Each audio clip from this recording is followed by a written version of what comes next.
I want to be able to codify or communicate with them or show them or demonstrate what you think. Because you've done this for 20 years. Tell me how you would penetrate these markets.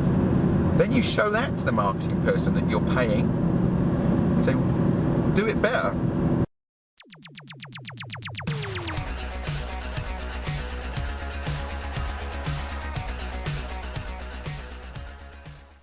I'm on my way to see an internet retailer of gift type products. Quite a big one. They're doing between 5 million and 10 million turnover every year, and they're achieving a growth rate of 8% every year. I mean, that is not bad. Why would they want me to come in? Well, the owner emailed me about 2 weeks ago and says, I need that growth rate to be double. It needs to be 15%, 16% because I have a contractual requirement to evidence that we can do that. Okay, so it's not just about money. So can you come in? I've employed a business development manager, I've got a sales team. I would like you to come in and challenge everything we do and come up with some new ideas and make sure that the next 12 months is as fit for purpose, as effective as it can be.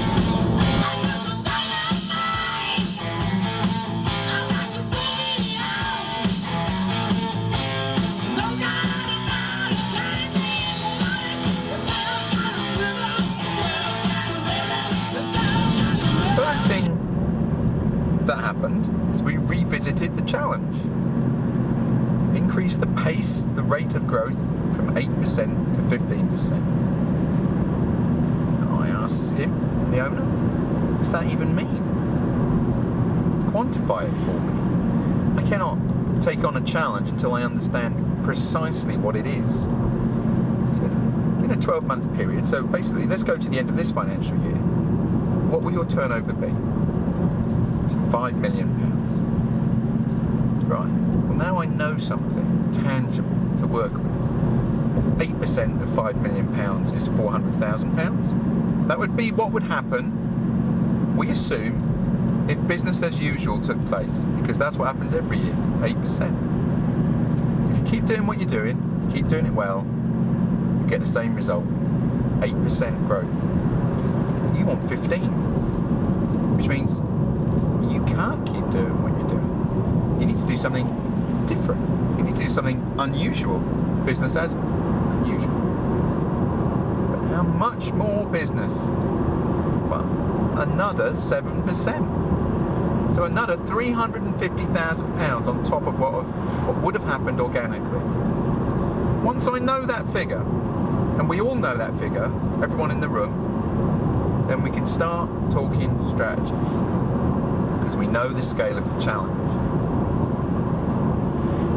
So we did. I go to the whiteboard and say, where could you get this money? This extra 350 million, this business as unusual, it's not something we do already. It's extra action. Where could we get this money, the £350,000? What could contribute to that total in the next 12 months? Was it brainstorming? Not really. But it was, frantic.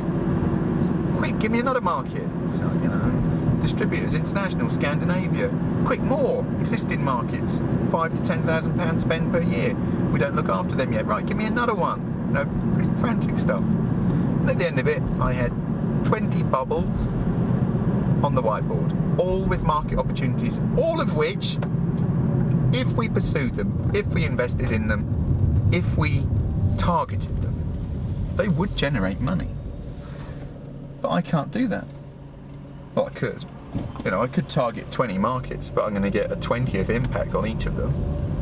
That's the reality of business, isn't it? A finite amount of resources and time and money. So right now we're going to prioritise these markets. Let's look at this bubble on the chart. And that was Scandinavia, for example. At what point will you generate a sale from that strategy? Because obviously you don't have an agent there yet or a wholesaler, but what point will you get money? So, I don't know, it takes about a year to work up a deal like that, an international partner. So right, well, we'll cross that one out, because you asked me, the challenge was, increase the pace of growth in the next 12 months. If there's no money coming in, you still have to do the work, because that's year 2 income. But I can't contribute to our challenge. It doesn't tick off any of the £350,000. So I'm ignoring it. Then we went through the other 19 markets with the same question, and we were left with 4-ish, which were the best. And best in marketing means most likely to generate income for the cheapest amount of money. Okay. And we went through them one by one. Okay. So I said, this market here that you've selected as important, strategically important, which was independent retailers, I said, I won't hold you to it. Tell me how much money you think you can generate, not by doing brilliant marketing and communication, by doing it okay or not very well. So pessimistically, give me a forecast out of your head. So, well, I think pessimistically for that market segment, I could generate £120,000 worth of extra revenue if we focused on them. Great, move on to the next one. Distributors, the EU market. If I looked, and they're in place already, right? For most of Europe, but not Scandinavia. If I supported those people, my third-party sellers in these countries, how much do you think? Not if we did it well, if we just did extra activity pessimistically, how much more money do you think it would bring in? £100,000. Well, that's 120 of the total so far. So we're getting there. What it already is telling us in the room is this is not pie in the sky. This is a realistic target because it's based on science, or should we call it the science of instinct? It's a nice contradictory term. The science of instinct. I ask you as the business owner who speaks to the customers, who's done it for years, who feels market opportunities. Marketing consultants can't do that, right? That feel the opportunities, to quantify them.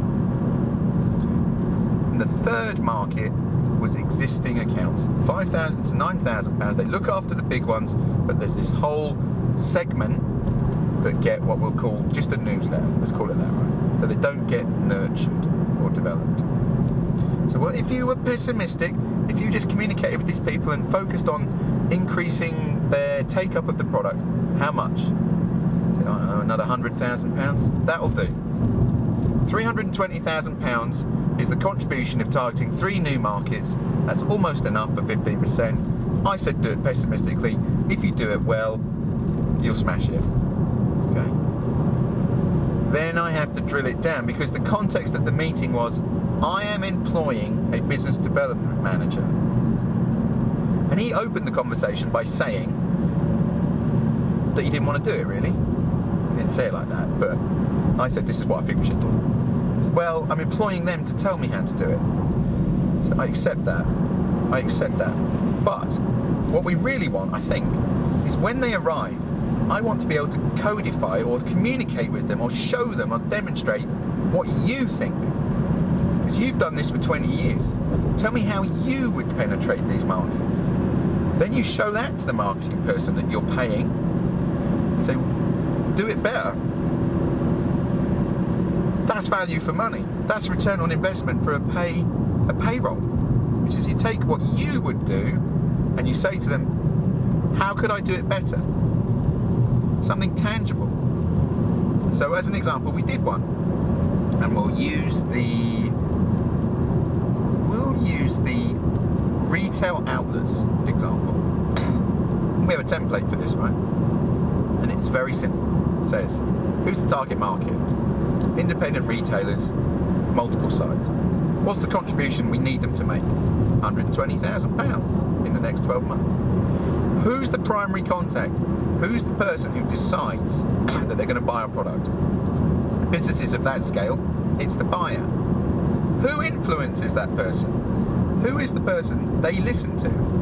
In that scenario, it's their manager, which is a sales director, purchasing director. I've now got 2 people I can speak to. And I speak to 2 people because I'm going to sandwich you. I speak to you directly, that's top pressure. I'm going to come at you from beneath as well. Painful. I'm going to speak to your associates, to raise it in meetings, to prompt them to persuade you. And then say, right, that primary contact, what's your pleasure? How can I make your life better? And for a buyer, because it's not their own money, the business, they're an employee. It's increase my performance.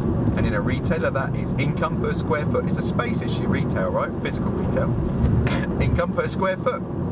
I need to send you evidence that our products will do that better than what you've already got on the shelf, because to get my product in your shop, you're going to have to remove some product.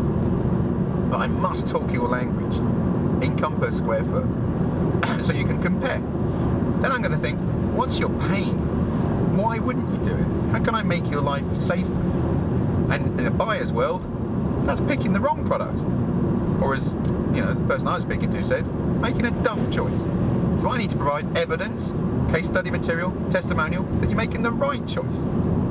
Then I need to communicate it with you, not randomly, systematically. That means having a schedule, using all forms of communication. I need to monitor who you are, where you are, and I need to execute it. Which basically means I need a project manager. Well, hello, business development manager. Here's the strategy, here's the objective, here's the income I expect you to make. I'm employing you for your brain and your project management skills. How can I do it better? Make sure it happens. We just created an accountable plan.